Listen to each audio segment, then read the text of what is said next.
નમસ્કાર, કેમ છો? જય શ્રી કૃષ્ણ મારા વહાલા વિદ્યાર્થી મિત્રો. મારું નામ છે જયેશ રાઠવા અને તમે જોઈ રહ્યા છો નચિકેત સ્ટડી.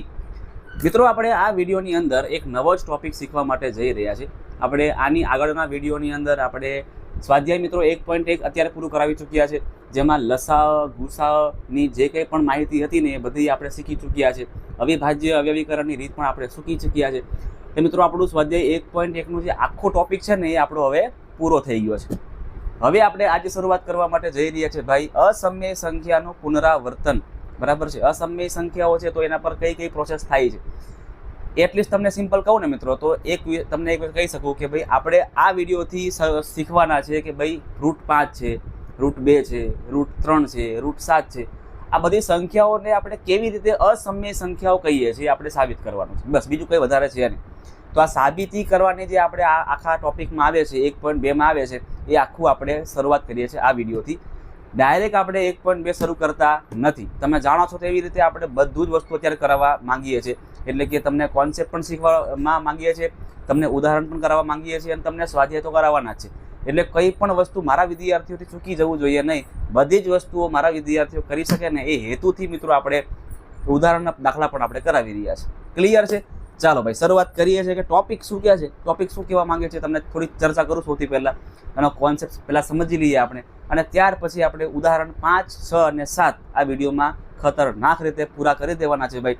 વિડીયો પૂરો થતા સુધીમાં બધાને કોન્સેપ્ટ ક્લિયર થઈ જવાનો છે અને મારી પહેલા દાખલાઓ 1.2ના તમે કરી દેવાના છો, એ મને ખાતરી છે.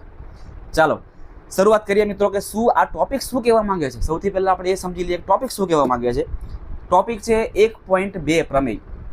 બરાબર, વાંચીએ સૌથી પહેલાં શું કહેવા માંગે છે. ધારો કે પી એ અવિભાજ્ય સંખ્યા છે અને ધન પૂર્ણાંક એ માટે a² એ પી વડે વિભાજ્ય હોય તો એ પણ પી વડે વિભાજ્ય હોય એવું કહેવા માંગે છે.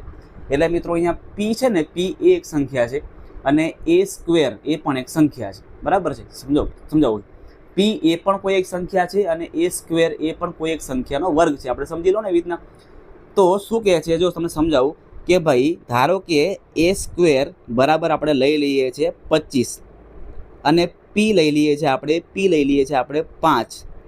બરાબર છે, a² લઈ લઈએ છીએ આપણે 25 અને પી લઈ લઈએ છીએ આપણે 5. તો એવું કહે છે કે a² એ પી વડે વિભાજ્ય હોય ને તો એ પી વડે વિભાજ્ય થશે. સમજાવું છું, જોજો.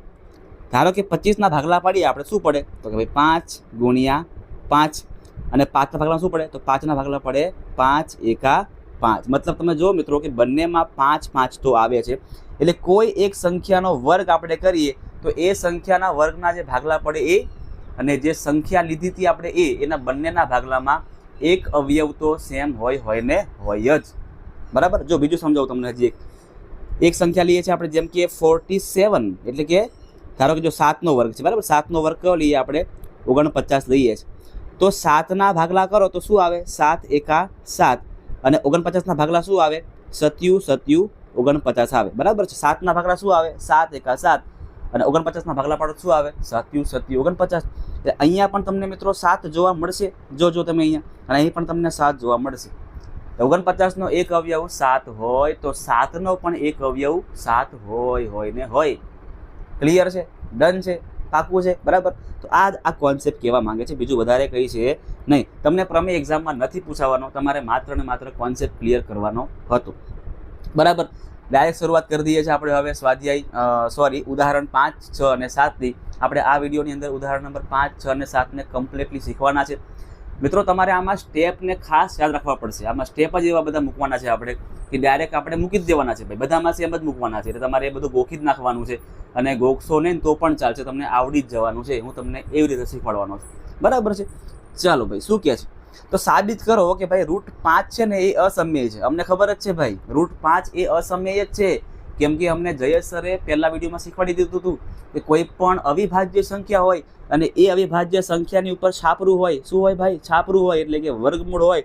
તો એને શું કહેવામાં આવે? અવિભાજ્ય સંખ્યા કહેવામાં આવે. અમને જયેશ સરે આ બધી વસ્તુ શીખવાડી ચૂક્યા છે, હે ને? સાચું ને?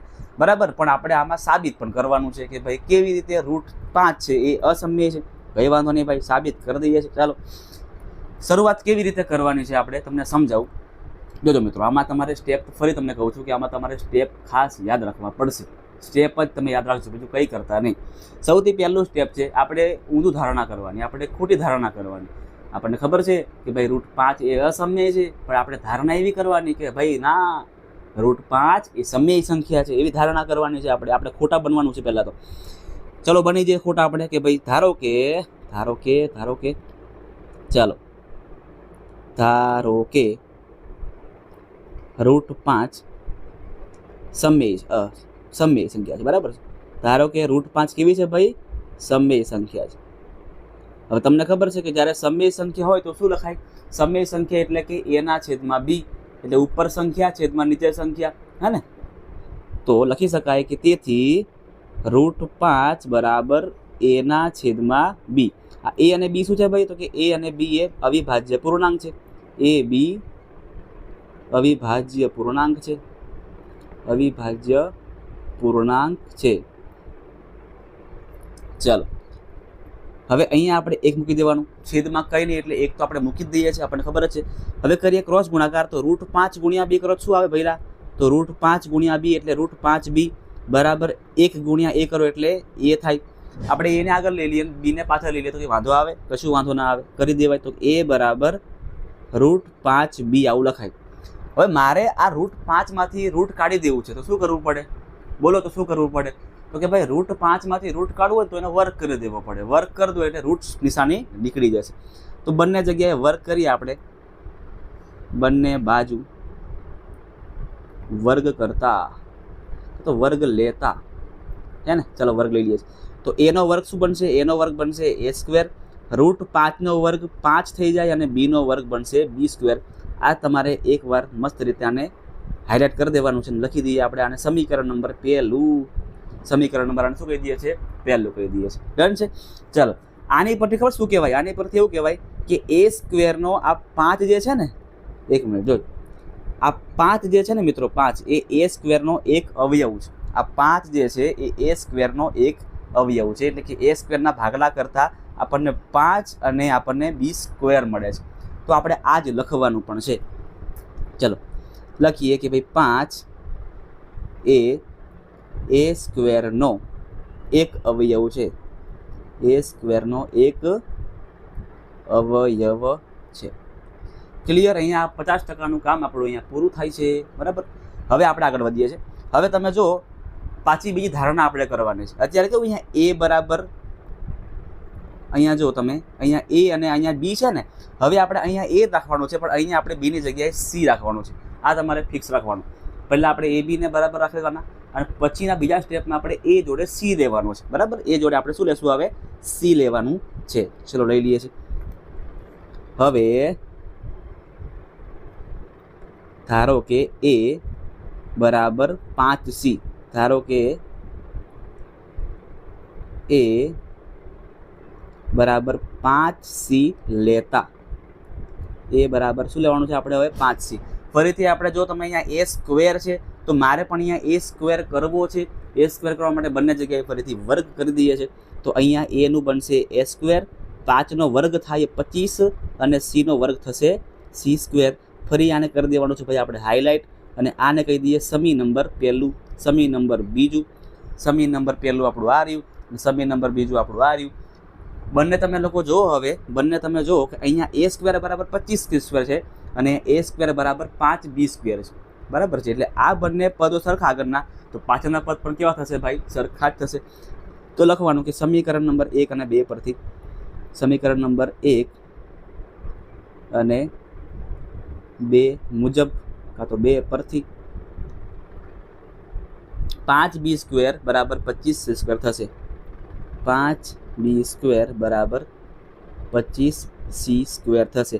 અહીંયા ભાગલા પડી શકે, 5 5 25, એટલે એકચ્યુઅલમાં આવું બનશે b² બરાબર 5c². અહીંયા આપણને a² ની કિંમત અને b² ની કિંમત મળી ચૂકી છે. તો લખીએ આપણે હવે ઉપર નીચે સમય સંખ્યા બનાવે. હવે સમય સંખ્યા હોવાથી, સમય સંખ્યા હોવાથી a ઉપર લખી દઈએ, એટલે કે a² ઉપર b² નીચે. એ સ્ક્વેરની વેલ્યુ કેટલી મળી હતી ભાઈ? 5b² મળી હતી, 5b² મળી હતી, અને આની કિંમત મળી 5c². ચાલો હવે આપણું જે મેન કામ છે ને એનું શરૂઆત થઈ ચૂકી છે, બરાબર છે. જોજો હવે તમને ખબર હોવી જોઈએ મિત્રો કે જ્યારે પણ આવી રીતે અવિભાજ્ય સંખ્યા આપણે મૂકેલી હોય, જ્યારે પણ અહીંયા ઉપર નીચે સંખ્યા કેવી હોય? અવિભાજ્ય સંખ્યા હોય, તો અવિભાજ્ય સંખ્યાનો કોમન નંબર એક જ આવવો જોઈએ. ફરીને કહું છું, અવિભાજ્ય સંખ્યા જ્યારે પણ હોય ત્યારે બંને વચ્ચે કોમન શું આવવું જોઈએ? એક જ આવવું જોઈએ. સમજાવું, જોજો તમને અહીંયા ધ્યાન રાખજો શું કહેવા માંગુ છું. જેમ કે ઉપર સંખ્યા લખું છું અવિભાજ્ય સંખ્યા 5, નીચે લખું છું 7, તો 5 એકા 5 થાય અને અહીંયા 7 એકા 7 થાય. તો કોમન શું આવ્યું? અહીંયા કોમન શું આવ્યું? તો કોમન અહીંયા તમને 1 જોવા મળ્યું, બરાબર છે. એટલે અહીંયા મિત્રો કોમન ખરેખર 1 આવવું જોઈએ, પણ અહીંયા 5 આવી રહ્યા છે. 5 ના આવવા જોઈએ, 1 જ આવવા જોઈએ, કેમ કે આપણે ધારણા કરી હતી કે ભાઈ એ અને બી કેવા છે? અવિભાજ્ય પૂર્ણાંક છે, બરાબર છે. એટલે મિત્રો આપણી જે ધારણા હતી ને, એ ધારણા જ આપણી ખોટી હતી. આપણે ધારણા કરી હતી ને કે સમય સંખ્યા છે, એને મોટા ધારણા કરી હતી આપણે ભાઈ સમય સંખ્યા છે. નહીં ભાઈ, સમય સંખ્યા નથી. લખી દઈએ, આખી વાક્ય લખીએ આપણે હવે કે ભાઈ એ અને બી અવિભાજ્ય પૂર્ણાંક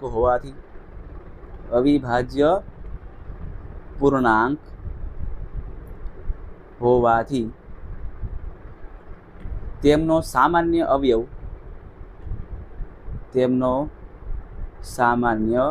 અવયવ એક હોવો જોઈએ, જે નથી, બરાબર છે. અહીંયા આપણને 5 મળે છે, તેથી આપણી ધારણા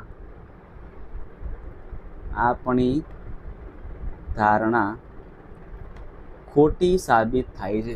આપણી ધારણા કેવી સાબિત થાય છે ભાઈ? ખોટી સાબિત થાય છે. અને જેથી આપણે કહી શકીએ કે ના ભાઈ, તેથી √5 એ સમય નથી, અસમય છે. સમયના મતલબ શું કહેવાય? અસમય છે, એવું કહેવામાં આવે. ક્લિયર છે મિત્રો? આપણે આવી રીતે દાખલાને પૂરા કરવાના છે, બરાબર. થોડાક લાંબા સ્ટેપ છે, થોડાક લાંબા છે, તમારે દાખલો મોટો બનશે, પણ આના માર્ક્સ પણ તમારે 3 લેવાના છે, બરાબર. યાદ રાખજો, તમારે 3 માર્ક્સ લેવાના છે. એટલે આટલી તો મહેનત ભાઈ કરવી જ પડે, હે ને? ફરજિયાત કરવી પડે.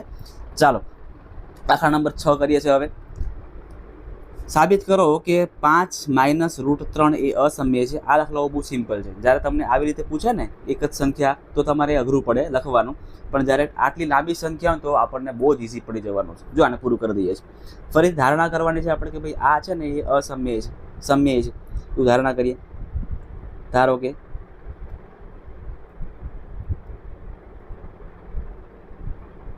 ચલો ધારો કે 5 - √3 સમય સંખ્યા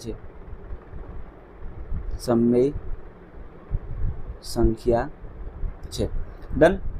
સમય સંખ્યા હોવાથી આને લખી દઈએ આપણે a/b બરાબર a/b. એ અને બી શું છે ભાઈ? તો કે એ અને બી એ અવિભાજ્ય પૂર્ણાંક છે. એ બી અવિભાજ્ય પૂર્ણાંક છે, ડન. હવે જો સંખ્યાને આપણે આગળ પાછળ કરી દઈએ છીએ. આ 5 ને સૌથી પહેલાં જવા દઈએ પાછળ, તો અહીંયા શું બનશે? માત્ર ને માત્ર -√3 બરાબર a/b. અહીંયા આવશે -5. અહીં કરી દેવાનું છે આપણે ક્રોસ ગુણાકાર. તો -√3 બરાબર a ના a, 5 × b એટલે 5b, અને છેદમાં b એકા b, બરાબર. હવે તમે જો આપણું એ કામ થઈ ગયું પૂરું. અહીંયા આપણું કામ થઈ ગયું છે પૂરું. આગળ કરવાની કોઈ જરૂર છે નહીં. જોજો, ધ્યાન રાખજો. હવે શું કહેવા માંગુ છું એ તમને ખબર જ છે મિત્રો કે √3 જે છે, એ કેવું છે? એ અવિભાજ્ય સંખ્યા છે. અને અવિભાજ્ય સંખ્યા હોવાથી એની ઉપર √3 છે, રૂટ છે. √3 હોવાથી મિત્રો આ √3 જે છે ને એ કેવી સંખ્યા છે? અસમય સંખ્યા છે. અવિભાજ્ય સંખ્યાની ઉપર વર્ગમૂળ છે એટલે શું કહેવાય? આને અસમય સંખ્યા કહેવાય. અને અહીંયા મિત્રો એ અને બીની જગ્યાએ હું કોઈ કિંમત મૂકું ને, અને કિંમત મૂકીને જવાબ મેળવું ને, તો ઉપર પણ કોઈ સંખ્યા આવશે અને નીચે પણ કોઈ સંખ્યા આવશે. એટલે આ આખી સંખ્યા કેવી બનશે? તો આખી સંખ્યા સમય બનશે. કેવી બનશે? આ સમય. અને આ છે આપણી અસમય. તો આ સમય અસમયની વચ્ચે બરાબર છે, મતલબ કે ના ભાઈ, સમય સંખ્યા અને અસમય સંખ્યા ક્યારેય બંને બરાબર હોઈ શકે નહીં. જિંદગીમાં ક્યારેય બંને બરાબર હોઈ શકે નહીં. આ જ કારણથી આપણે લખી દેવાનું કે ભાઈ આ જે આપણે ધારણા કરી હતી ને ઉપર સમય સંખ્યાવાળી એ ખોટી છે. લખીએ છીએ અહીં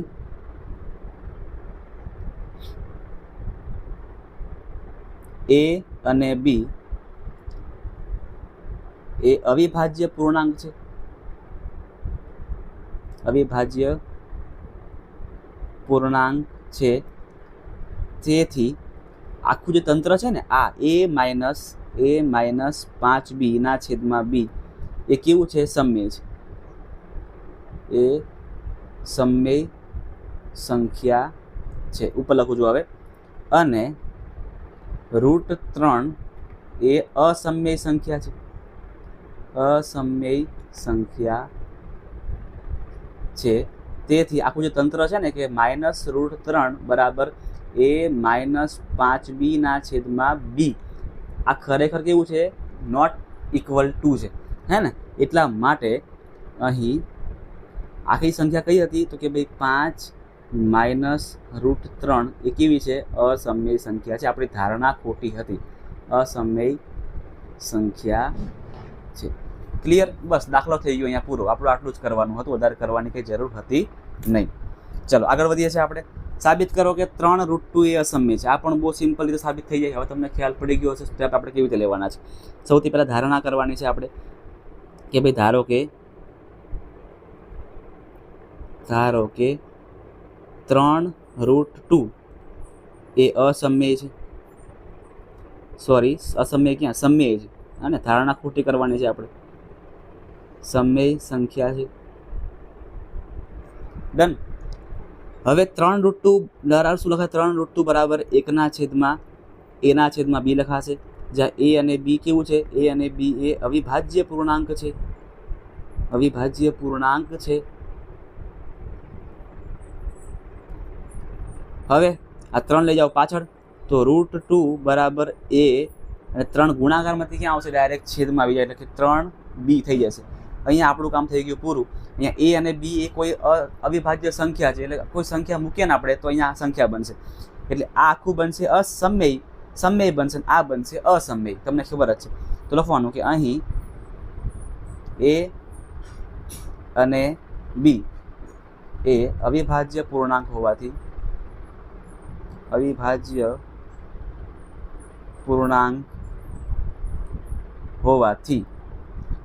a ના છેદમાં 3b જે છે ને એ કેવું છે? સમય છે. સમય છે. જ્યારે √2 છે તો અસમય છે. જ્યારે √2 એ અસમય છે. તેથી આખું તંત્ર આપણું શું છે? તો કે ભાઈ √3 બરાબર √2 છે. √2 બરાબર a ના છેદમાં 3b. આ ખરેખર સાચું બનતું નથી. આ બંને અલગ અલગ છે. તેથી આપણી ધારણા ખોટી હતી. તેથી 3√2 એ અસમય સંખ્યા છે. ક્લિયર છે? ડન છે મિત્રો. આવી રીતે આપણે દાખલાઓને બધા પૂરા કરવાના છે. ખૂબ સિમ્પલ દાખલાઓ છે. માત્ર તમારે સ્ટેપ જ યાદ રાખવાના રહેશે. બીજું કરવાનું કંઈ જરૂર છે નહીં. તો મિત્રો મળીએ છીએ આપણે હવે નેક્સ્ટ વિડીયોની અંદર, જેમાં આપણે સ્વાધ્યાય 1.2માં આવા ટાઈપના દાખલાઓ છે ને એ ફરીથી કરવાના છે. આવીને આવી સેમ મેથડ કરવાની છે. જરાય અલગ મેથડ છે જ નહીં. આવી સેમ મેથડનો આપણે ઉપયોગ કરવાનો છે. દાખલાઓને પૂરા કરવાના છે અને સ્વાધ્યાયને પૂરું કરી દેવાનું છે. તમારે મિત્રો આની ફરીથી એકવાર પ્રેક્ટિસ કરવી ખૂબ જ જરૂરી છે અને કરજો જ. આમાં લખાણ ઘણી બધી વાર મહત્વનું બની જાય છે. એટલે લખાણ તમે યાદ રાખજો. બધા સ્ટેપ કેવી રીતે લેવાના તમે યાદ રાખજો. તો એક્ઝામમાં તમારા મિત્રો આમાંથી 3 માર્ક્સ કોઈ પણ માણસ કાપી શકશે નહીં. યાદ રાખજો. બરાબર છે મિત્રો? ખાસ આની પ્રેક્ટિસ એકવાર કરી લેજો.